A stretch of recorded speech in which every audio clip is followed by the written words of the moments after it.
We left the Central African Republic April, May, but it was in 1988. But the African adventure just started, you know, because already in October we turned back to Africa, but this time it was an MCD, Mission Côte d'Urée in Djibouti, you know. And it was the second time in my life my feet touched African soil. And for me it was like, yeah, a feeling like coming home to the cradle of humanity. It was strange and it was strong, a strong feeling. And the difference was that in the Central African Republic it was hot. The temperature reached about 50 degrees Celsius. But in Djibouti, it was hell, you know, because en plus the temperature, the heat, was mixed with humidity. And it was powerful. It was power, you know, power to our body, power to our brain. It was really, really hot, you know. And when our airplane touched soil in Ambuli airport, when it was already trucks were waiting, you know, Dodge, Valeras, GMC. And we put all our clicks and our clerks and our bags and our weapons and all this stuff. We put on the tracks and we headed towards Arta. Arta is about 35 kilometers away from Djibouti, heading west to the Camp Amilakwaari. But to do so, we have to cross the hell one more time, and the hell has a name, Balbala. You know, Balbala, you can imagine, is a slum. It's a very big slum, and in this slum, thousands of people are living. Poor guy, and it was to have two words for it was kind of insanity, kind of madness, you know. And I felt pity for the people living there. They were unhealthy, insane. They have nothing to eat. They have nothing to drink. Yes, muddy water, bullshit water. And when we passed through Balbala, you know, it was a place where God and the devil gave a rendezvous to humanity. It was not good, you know. And when we crossed Balbala, you could see to the left and the right side of the road of our passage, you could see men and women came together, hundreds and hundreds and hundreds, and they were throwing stones to us, you know. But I felt pity for them, you know. They had no clothes. They were nude. Sometimes they had clothes, torn out clothes, wrecked clothes, and I felt there was a strange feeling for me because you know, I felt good. I lived before I lived in Germany. Then I lived in France, in Corsica, and my life was just good. But compared to their life, I was a king, you know, and I felt pity for them, you know. I felt pity for them. And later on, when we talked with guys from the 13th DBLE, who are there in Djibouti for 2 years, they told us that in the past, the people, they took newborn babies and throw it in front of the convoys just to deal for money, you know. And they put shit in plastic bags, and then they close the small bags and throw it on the soldiers, you know. It was crazy. It was crazy, you know. And that brings back to my memory how good life was for me, you know, for us, yeah. And that we Europeans were living in a healthy world, you know, a healthy world, you know.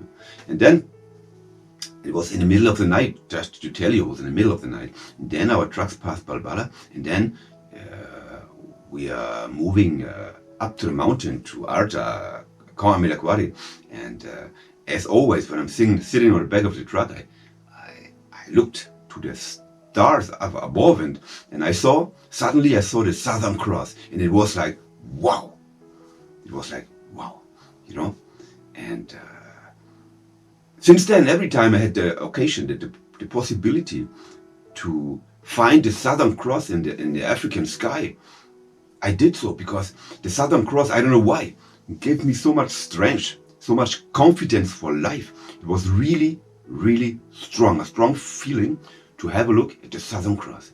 And I was there, and I was sitting on my truck, and I said, wow, what a wonderful world we are living in, you know.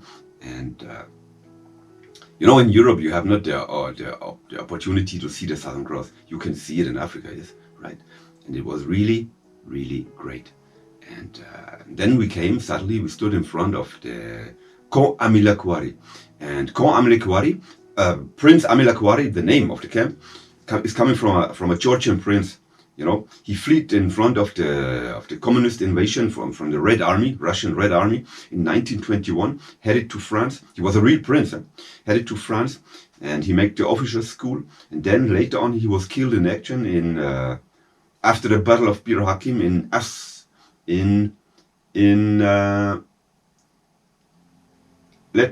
let me think it out. No, I cannot find the word right now. He was killed in action right after the Battle of Bir Hakeim against French troops of the 13th DBLV against Rommel, you know. El Alamein. Yes, it was El Alamein, yeah. And there was a small camp. I always said it was like Adlernest. It was on the high rocks, surrounded by 3 parts from the desert. And the other part you could see the Red Sea. It was there were only desert, baboons, and sand and rocks. That's it. And to the left side, when you enter, you could see the post de police. You know, where the guardsmen are. Then the toll is a prison, a small prison. I will tell you later something about the prison. Then to the left side, when you go further, you can see the building for the maintenance of our Dodge, of our Welleras, you know, mechanicians and all this stuff. And then open air for fitness air. Then the building of caporalismen, adjutant company, and then a small place where you can play volley. To the right side, you can see the building where the NCOs and the officers are living. And then you have 2 big buildings for the troops. And you know, we have a room. We had a room. I was caporal, and we had a room for the whole group. You know, you can see a room like this, rectangular. 1, 2, 3, 4, 5, 6. 1, 2, 3, 4, 5, 6 beds. And you have a small bed, iron bed. And you have a small placard, a cupboard, large like this, 180 high. And in this placard, there's your life. You have, as a legionnaire, you have, in fact, you have a poor life. In this, you have a poor life. You have nothing. All your life is in the placard, is in the cupboard, you know. And in the top of the placard, you have the television, what means épaulette tradition, kepi blanc, you know, bidon, gamelle, and then you have all your clothes is arranged very well. And then the bottom you have your shoes. Sometimes you have a book, you have the Bible, you have some personal items, but very small personal items, not a lot, you know. And it's all you have in life, in your legionnaires' life, you know. We had a poor life, but we were rich in experience and rich in friendship, in brotherhood of men.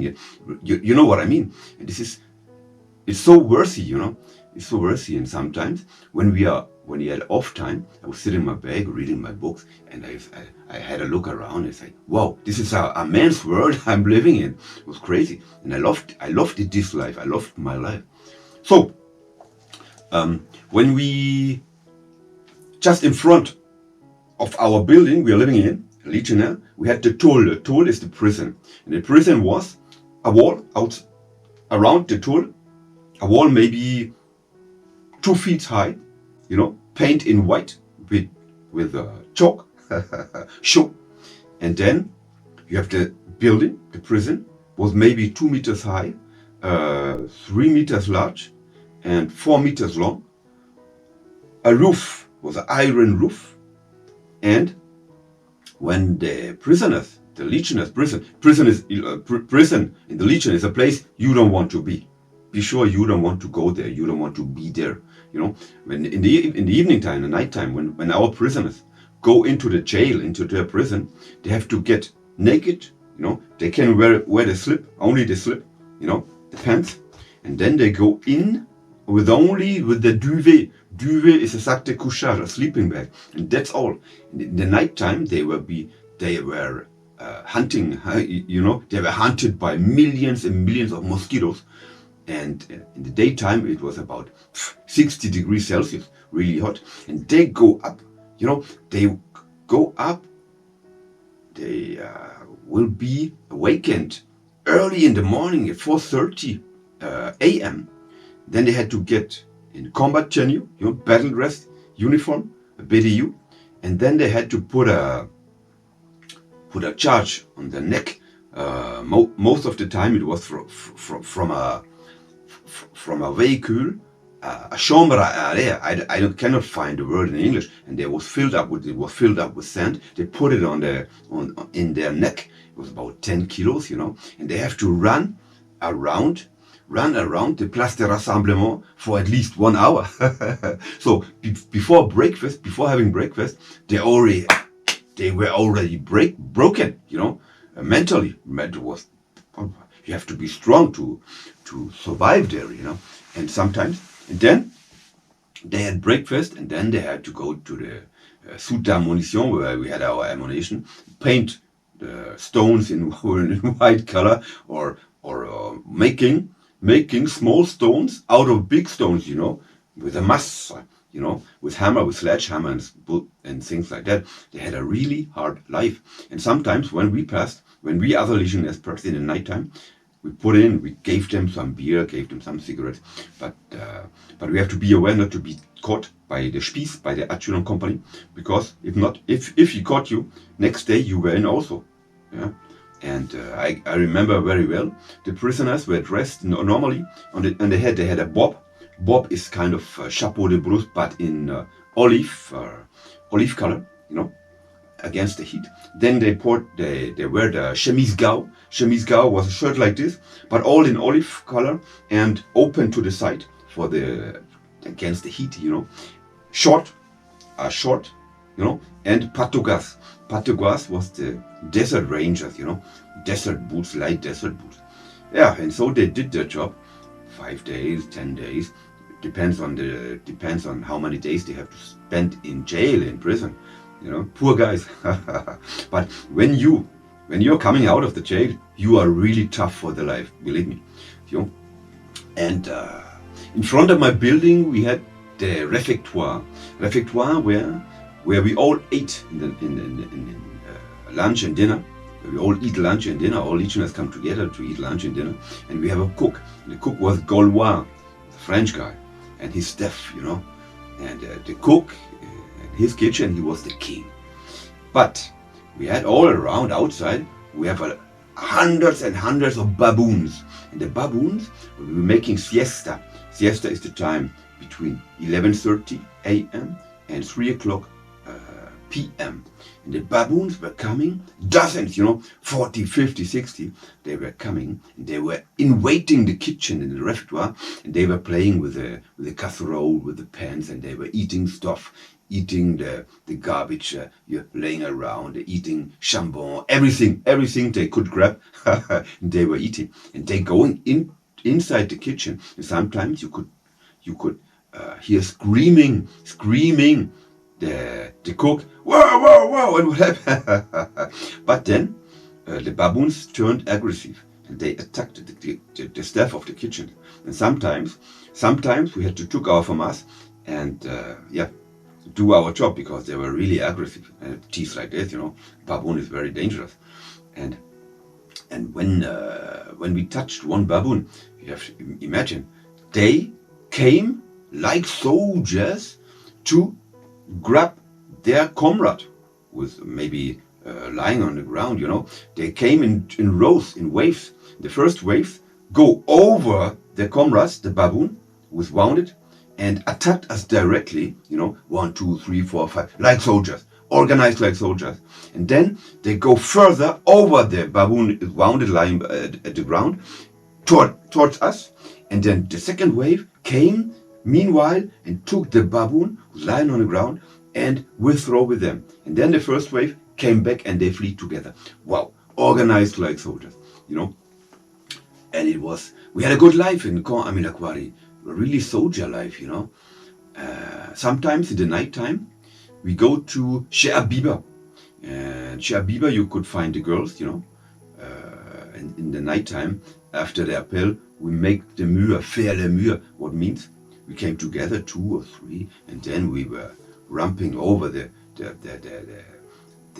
how can I say it, over the wall, over the torn barbed wire. We have to go to the wadi and climb up the other side and go in different ways to Chez Abiba. There we could find girls, we could find beer, and there were a very good time there, you know. Very often we saw Che Abiba, you know, and sometimes you were caught by the military police. Sometimes the Spieß, the adjutant company, were in it, makes ambush to catch you. Next day you could find yourself in jail. You know, it was an adventurous life. It was stunning. And I remember one moment, very special, one moment, when we had our first jump there. You know, I remember I had my knee was in a bad condition, was big like a melon, because I had an accident before. But I shut up. I didn't say anything, because if I would have said something before, they would not have taken me to Djibouti. And it was a jump over the desert of Grand Barra with heavy luggage, you know, equipped with heavy luggage. And there have been VIPs, lot of generals, lot of majors, lot of, you know, people coming from all around the African continent and from France, because they were testing the new night goggles, you know, EL, a new night goggle for observing in nighttime, you know. And they were all sitting there to see us jumping in nighttime. It was a dark night. And the problem was we had about 11 meters wind. 11 meters wind.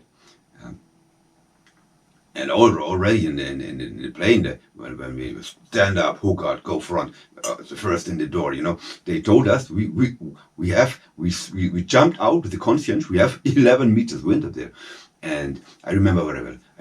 I stepped out of the airplane, 1,000, 2,000, 3,000, parachute open, and I was away, you know, and I looked, and I could not see nothing. It was dark night, and normally you take the grip of your luggage, you pull, and then the luggage fell into the cord, and you do this operation about 80 meters high from ground, but you could not see the ground. I could not see the ground, and my knee was hurt. I had in mind, don't let the knee touch the ground. If you do so, the knee will break. The knee will break. So I put this knee a little bit higher, so that when I touched the ground, only one feet were touching the ground. And then I felt the shock.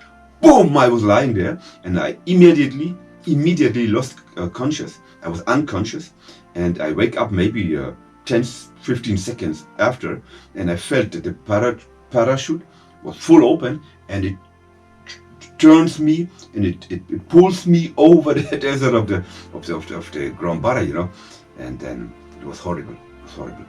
I felt a lot of pain, and it felt like both knees were broken. And then finally I could deal with the situation. I took my weapon out, load my weapon, and put my rucksack, my EL32, EL32 on my back, and then I ran towards the point of rassemblement where I could find all my other, my section, my platoon, you know. And then the maneuver was, we started a short maneuver, but then it was finished. But it was really scary static line jump for me, you know. And yeah. And then we had Djibouti. Djibouti was the hardest march I ever had in my life. But this is another story. Djibouti.